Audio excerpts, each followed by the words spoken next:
Good evening, my friends. Welcome back to Read Aloud. Let's read something together. Now, we're trying something a little bit different tonight. If you follow me or are my friend on Facebook, you maybe already heard about this. I've been experiencing just a little bit of, pixelation and laggy video and audio feeds lately when I've been reading out loud. And I'm not sure what's behind it. I suppose someone who was more computerally inclined than I am might be able to troubleshoot what's going on and, figure out what's going on and keep it from doing that. If you have any ideas, let me know. I'm certainly open to hearing about it.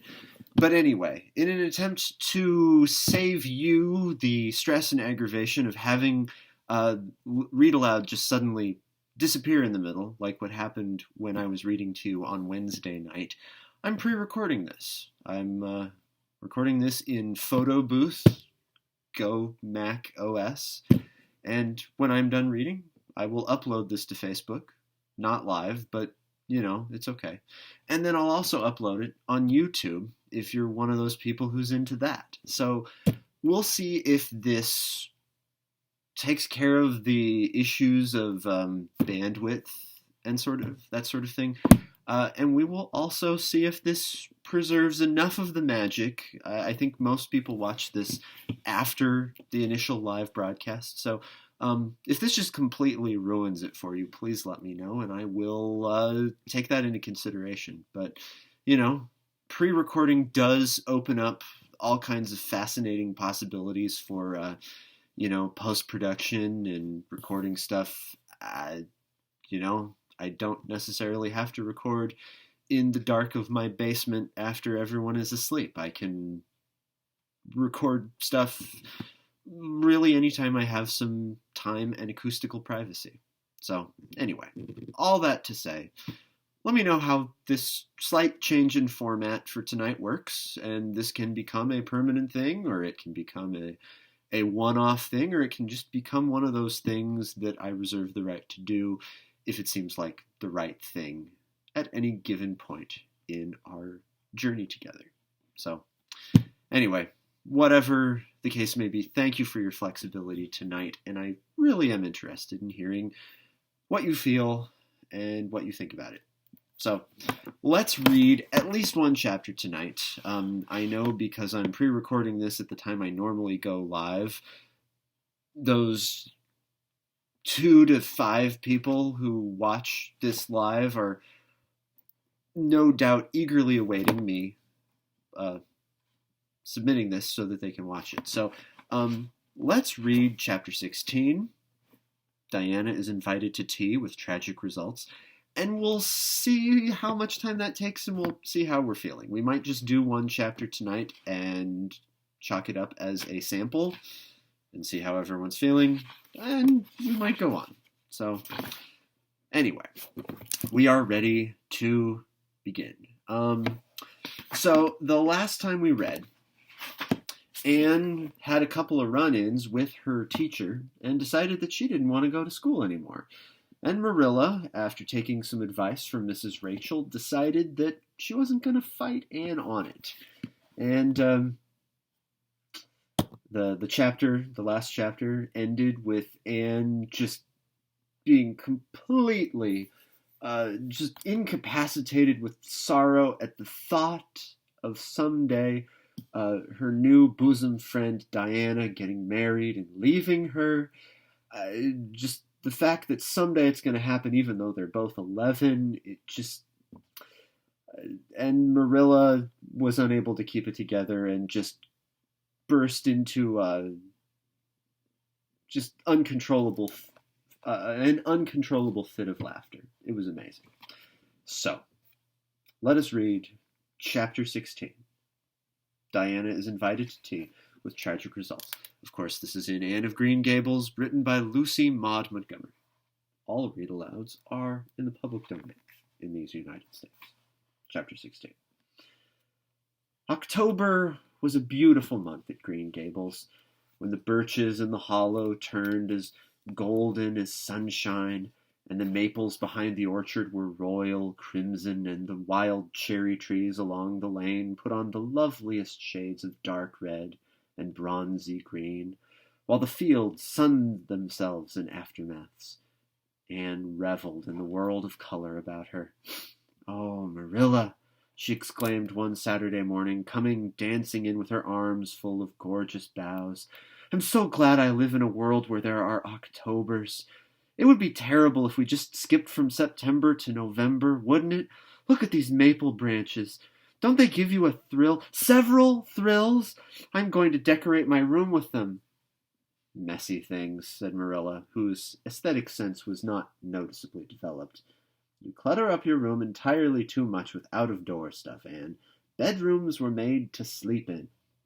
"Oh, and dream in, too, Marilla. And you know one can dream so much better in a room where there are pretty things. I'm going to put these boughs in the old blue jug and set them on my table. Mind you don't drop leaves all over the stairs, then. I'm going to a meeting of the Aid Society at Carmody this afternoon, Anne, and I won't likely be home before dark. You'll have to get Matthew and Jerry their supper, so mind you don't forget to put the tea to draw until you sit down at the table as you did last time."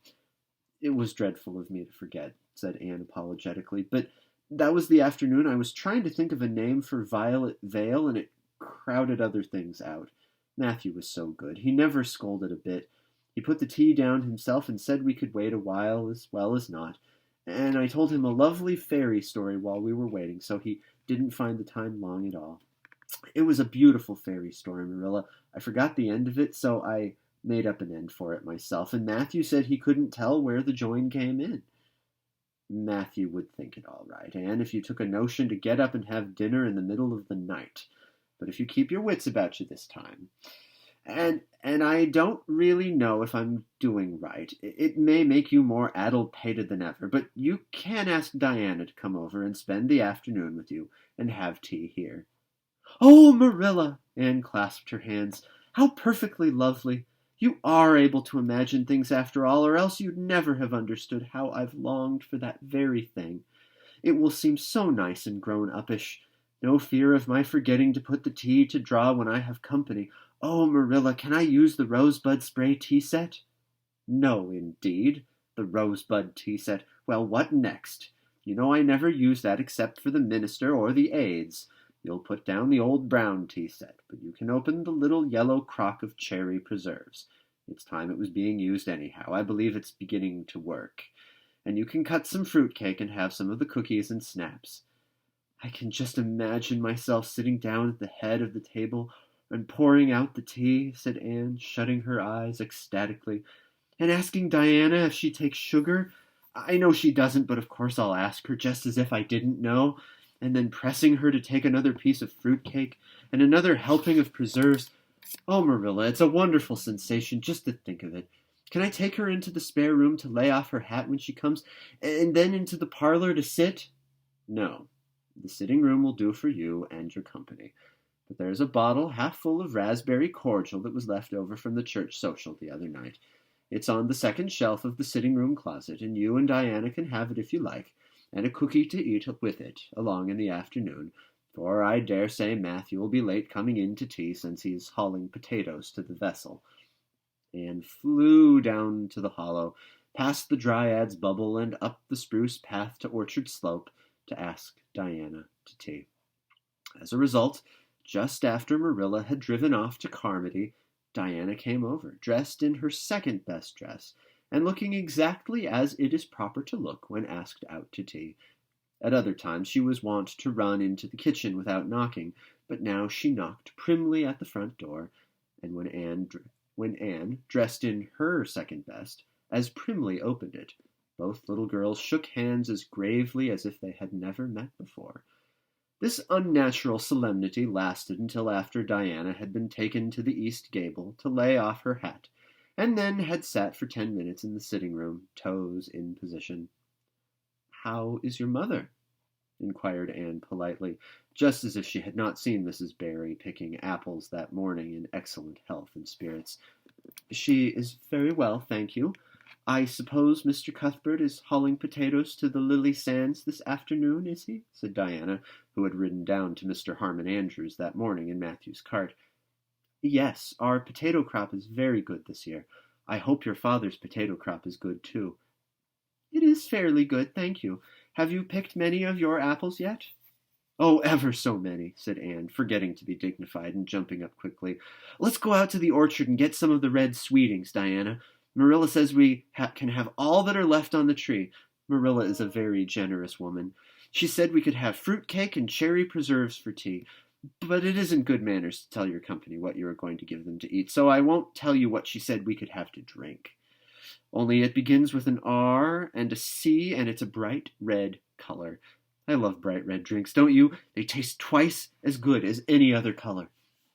The orchard, with its great sweeping boughs that bent to the ground with fruit, proved so delightful that the little girl spent most of the afternoon in it, sitting in a grassy corner where the frost had spared the green, and the mellow autumn sunshine lingered warmly, eating apples and talking as hard as they could.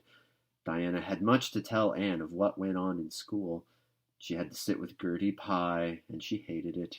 Gertie squeaked her pencil all the time, and it just made her, Diana's, blood run cold. Ruby Gillis had charmed all her warts away, true as you live, with a magic pebble that old Mary Joe from the creek gave her. You had to rub the warts with the pebble, and then throw it away over your left shoulder at the time of the new moon, and the warts would all go. Charlie Sloane's name was written up with M. White's on the porch wall, and M. White was awful mad about it. Sam Bolter had sassed Mr. Phillips in class, and Mr. Phillips had whipped him, and Sam's father came to school and dared Mr. Phillips to lay a hand on one of his children again, and Mattie Andrews had a new red hood and a blue crossover with tassels on it, and the airs she put on about it were perfectly sickening, and Lizzie Wright didn't speak to Mamie Wilson because Mamie Wilson's grown-up sister had cut out Lizzie Wright's grown-up sister with her bow, and everybody missed Anne so and wished she'd come to school again, and Gilbert Blythe... But Anne didn't want to hear about Gilbert Blythe. She jumped up hurriedly and said, "Suppose they go in and have some raspberry cordial." Anne looked on the second shelf of the room pantry, but there was no bottle of raspberry cordial there. Search revealed it away back on the top shelf. Anne put it on a tray and set it on the table with the tumbler. "Now, please help yourself, Diana," she said politely. "I don't believe I'll have any just now. I don't feel as if I wanted any after all those apples." Diana poured herself out a tumblerful, looked at its bright red hue admiringly, and then sipped it daintily. "That's awfully nice raspberry cordial, Anne," she said. "I didn't know raspberry cordial was so nice. I'm real glad you like it. Take as much as you want. I'm going to run out and stir the fire up. There are so many responsibilities on a person's mind when they're keeping house, isn't there?" When Anne came back from the kitchen, Diana was drinking her second glassful of cordial, and, being entreated thereto by Anne, she offered no particular objection to the drinking of a third. Tumblerfuls were generous ones, and the raspberry cordial was certainly very nice. "The nicest I ever drank," said Diana. "It's ever so much nicer than Mrs. Lynde's, although she brags of hers so much. It doesn't taste a bit like hers." "I should think Marilla's raspberry cordial would probably be much nicer than Mrs. Lynde's," said Anne loyally. "Marilla is a famous cook. She is trying to teach me to cook, but I assure you, Diana, it is uphill work. There's so little scope for imagination in cookery. You have to go by rules. The last time I made a cake, I forgot to put the flour in. I was thinking the loveliest story about you and me, Diana. I thought you were desperately ill with smallpox, and everybody deserted you, but I went boldly to your bedside, and I nursed you back to life. And then I took the smallpox and died, and I was buried under those poplar trees in the graveyard, and you planted a rose bush by my grave and watered it with your tears, and you never forgot the friend of your youth who sacrificed her life for you. Oh, it was a pathetic tale, Diana. The tears just rained down over my cheeks while I mixed the cake, but I forgot the flour, and the cake was a dismal failure. Flour is so essential to cakes, you know. Marilla was very cross, and I don't wonder. I'm a great trial to her. She was terribly mortified about the pudding sauce last week. We had a plum pudding for dinner on Tuesday, and there was half the pudding and a pitcher full of sauce left over. Marilla said there was enough for another dinner and told me to set it on the pantry shelf and cover it. I meant to cover it just as much as could be, Diana, but when I carried it in, I was imagining I was a nun. Of course, I'm a Protestant, but I imagined I was a Catholic, taking the veil to bury a broken heart in cloistered seclusion. And I forgot all about covering the pudding sauce. I thought of it next morning and ran to the pantry. And Diana, fancy if you can my extreme horror at finding a mouse drowned in that pudding sauce. I lifted the mouse out with a spoon and threw it in the yard, and then I washed the spoon in 3 waters. Marilla was out milking, and I fully intended to ask her when she came in if I'd give the sauce to the pigs, but when she did come in, I was imagining that I was a frost fairy going through the woods, turning the trees red and yellow, whichever they wanted to be, so I never thought about the pudding sauce again, and Marilla sent me out to pick apples. Well, Mr. and Mrs. Chester Ross from Spencervale came here that morning. You know they are very stylish people, especially Mrs. Chester Ross. When Marilla called me in, dinner was ready and everybody was at the table. I tried to be as polite and dignified as I could be, for I wanted Mrs. Chester Ross to think I was a ladylike little girl, even if I wasn't pretty. Everything went right until I saw Marilla coming with the plum pudding in one hand and the pitcher of pudding sauce warmed up in the other. Diana, that was a terrible moment. I remembered everything, and I just stood up in my place and shrieked out, "Marilla, you mustn't use that pudding sauce. There was a mouse drowned in it. I forgot to tell you before." Oh, Diana, I shall never forget that awful moment if I live to be 100. Mrs. Chester Ross just looked at me, and I thought I would sink through the floor with mortification. She is such a perfect housekeeper, and fancy what she must have thought of us. Marilla turned red as fire, but she never said a word then. She just carried that sauce and pudding out and brought in some strawberry preserves. She even offered me some, but I couldn't swallow a mouthful. It was like heaping coals of fire on my head. After Mrs. Chester Ross went away, Marilla gave me a dreadful scolding. "Why, Diana, what's the matter?" Diana had stood up very unsteadily. Then she sat down again, putting her hands to her head. I'm awful sick," she said a little thickly. I must go right home." "Oh, you mustn't dream of going home without your tea," cried Anne in distress. I'll get it right off. I'll go and put the tea down this very minute." "I must go home," repeated Diana, stupidly but determinedly. "Let me get you a lunch anyhow," implored Anne. "Let me give you a bit of fruit cake and some of the cherry preserves. Lie down on the sofa for a little while and you'll be better. Where do you feel bad?" "I must go home," said Diana, and that was all she would say. In vain Anne pleaded. "I never heard of company going home without tea," she mourned. "Oh, Diana, do you suppose that it's possible you're really taking the smallpox? If you are, I'll go and nurse you. You can depend on that. I'll never forsake you. But I do wish you'd stay till after tea. Where do you feel bad?" "I'm awful dizzy," said Diana, and indeed she walked very dizzily. Anne, with tears of disappointment in her eyes, got Diana's hat and went with her as far as the Barry yard fence.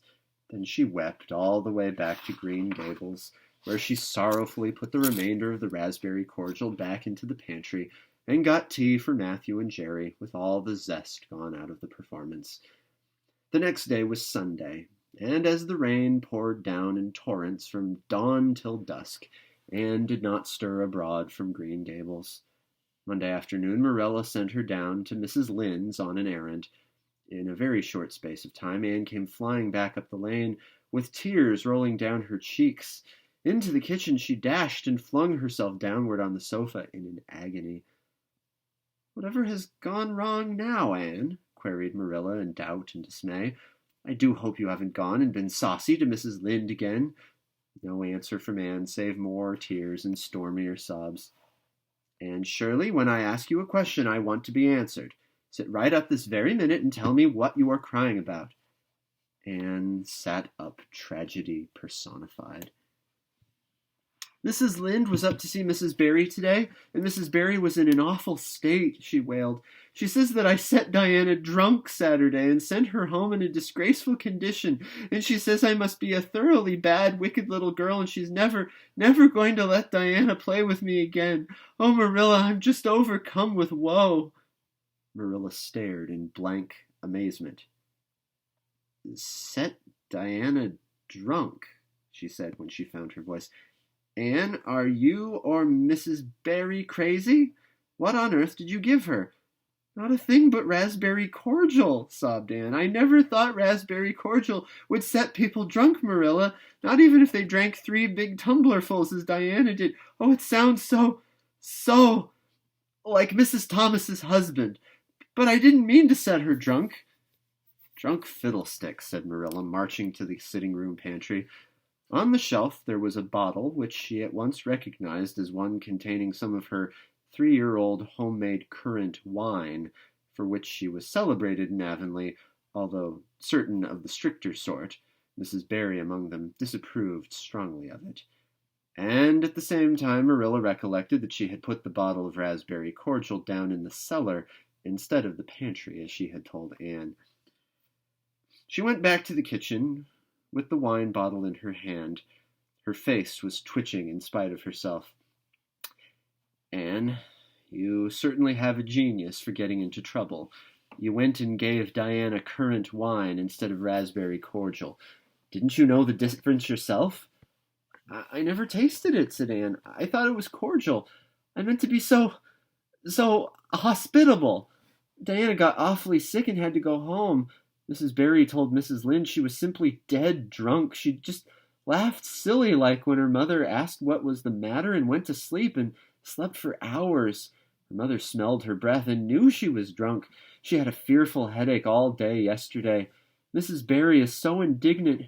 She will never believe but what I did it on purpose. I should think she would better punish Diana for being so greedy as to drink 3 glassfuls of anything, said Marilla shortly. Why, 3 of those big glasses would have made her sick even if it had only been cordial. Well, this story will be a nice handle for those folks who are so down on me for making currant wine, though I haven't made any for 3 years, ever since I found out that the minister didn't approve. I just kept that bottle for sickness. There, child, don't cry. I can't see as you were to blame, although I'm sorry it happened so. I must cry, said Anne. My heart is broken. The stars in their courses fight against me, Marilla. Diana and I are parted forever. Oh, Marilla, I little dreamed of this when first we swore our vows of friendship. Don't be foolish, Anne. Mrs. Barry will think better of it when she finds you're not really to blame.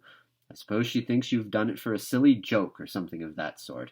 You'd best go up this evening and tell her how it was. My courage fails me at the thought of facing Diana's injured mother, sighed Anne. I wish you'd go, Marilla. You're so much more dignified than I am. Likely she'd listen to you quicker than to me. Well, I will, said Marilla, reflecting that it would probably be the wiser course. Don't cry any more, Anne. It will be all right. Marilla had changed her mind about it being all right by the time she got back from Orchard Slope. Anne was watching for her coming and flew to the porch door to meet her. Oh, Marilla, I know by your face that it's been no use, she said sorrowfully. Mrs. Barry won't forgive me. Mrs. Barry, indeed, snapped Marilla. Of all the unreasonable women I ever saw, she's the worst. I told her it was all a mistake and you weren't to blame, but she just simply didn't believe me. And she rubbed it well in about my currant wine and how I'd always said it couldn't have the least effect on anybody. I just told her plainly that currant wine wasn't meant to be drunk 3 tumblerfuls at a time, and that if a child I had to do with was so greedy I'd sober her up with a right good spanking. Marilla whisked into the kitchen, grievously disturbed, leaving a very much distracted little soul in the porch behind her. Presently, Anne stepped out bare-headed into the chill autumn dusk. Very determinedly and steadily she took her way down through the sere clover field, over the log bridge and up through the spruce grove, lighted by a pale little moon hanging low over the western woods. Mrs. Barry, coming to the door in answer to a timid knock, found white-lipped, eager-eyed suppliant on the doorstep. Her face hardened. Mrs. Barry was a woman of strong prejudices and dislikes, and her anger was of the cold, sullen sort which is always hardest to overcome. To do her justice, she really believed Anne had made Diana drunk out of sheer malice prepense, and she was honestly anxious to preserve her little daughter from the contamination of further intimacy with such a child. "What do you want?"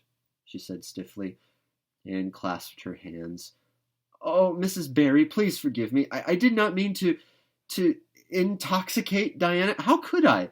Just imagine if you were a poor little orphan girl that kind people had adopted and you had just one bosom friend in all the world. Do you think you would intoxicate her on purpose? I thought it was only raspberry cordial. I was firmly convinced it was raspberry cordial. Oh, please don't say that you won't let Diana play with me any more. If you do, you will cover my life with a dark cloud of woe." This speech, which would have softened good Mrs. Lynde's heart in a twinkling, had no effect on Mrs. Barry except to irritate her still more. She was suspicious of Anne's big words and dramatic gestures, and imagined that the child was making fun of her. So she said coldly and cruelly, "I don't think you are a fit little girl for Diana to associate with. You'd better go home and behave yourself." Anne's lip quivered. "Won't you let me see Diana just once to say farewell?" she implored. "Diana has gone over to Carmody with her father," said Mrs. Barry, going in and shutting the door. Anne went back to Green Gables, calm with despair. "My last hope is gone," she told Marilla. "I went up and saw Mrs. Barry myself, and she treated me very insultingly. Marilla, I do not think she is a well-bred woman. There is nothing more to do except pray, and I haven't much hope that that'll do much good because, Marilla, I do not believe that God himself can do very much with such an obstinate person as Mrs. Barry." "Anne, you shouldn't say such things," rebuked Marilla, striving to overcome that unholy tendency to laughter, which she was dismayed to find growing upon her. And indeed, when she told the whole story to Matthew that night, she did laugh heartily over Anne's tribulations. But when she slipped into the east gable before going to bed, and found that Anne had cried herself to sleep, an unaccustomed softness crept into her face. "Poor little soul," she murmured, lifting a loose curl of hair from the child's tear-stained face. Then she bent down and kissed the flushed cheek on the pillow. That's the end of chapter 16. We're almost a half hour in, and just for the sake of time, we'll stop there for tonight. Again, we'll consider this an experiment. Before I talk about the chapter, just again, before I forget, let me know what you think of the pre-recorded format. Is it good? Is it bad? Does it not make any difference at all? So anyway, once again, my heart goes out to Anne. I mean, she once again seems to be the victim of circumstance. I definitely understand Mrs. Barry's desire to protect her child. You know, when you feel like your kid is being messed with, you will, there's a reason that people refer to themselves as mother bears. You know, the loyalty of a parent is an important thing and worth holding on to. But all the same, I can only hope that in the future chapters, Mrs. Barry changes her attitude and realizes that it's really okay. That Anne did not, in fact, mean anything. And, it's nice to see Marilla continuing to loosen up and, be willing to express the softness and merriment and all of those things that Anne brings out in her. And my heart goes out to Anne. I also I have experience with being in those situations where, doors that were once open warmly to you are suddenly shut coldly in your face, and it's not a good feeling, and I would not wish that upon really anybody, especially an increasingly beloved fictional character. So all we can do now is keep going in the story and hope for the best. And if you already know what happens, don't spoil it for me. So that's all I got for you tonight. Thank you for tuning in, whether you're watching this pre-recorded on Facebook or pre-recorded on YouTube. I don't think anyone's actually watching this on YouTube, but it's out there, Like I said, if someone decides that that's their preferred video-related medium, or whatever, you know what I mean. So anyway, thank you for joining me tonight. Have a wonderful evening or morning or whatever time of day you are watching this. Be safe out there. Be safe out there. Keep washing your hands. Keep wearing a mask. If you haven't gotten a vaccine yet, get a vaccine when you can. Tell the people that you love them. I love you, whoever you are, wherever you are, whenever you are. And I hope that you're okay. I will see you again soon. We'll tune in for something either live or pre-recorded or whatever. I don't know. We'll figure it out. But in the meantime, like I said, stay well and remember that nothing is boring except to people who aren't really paying attention.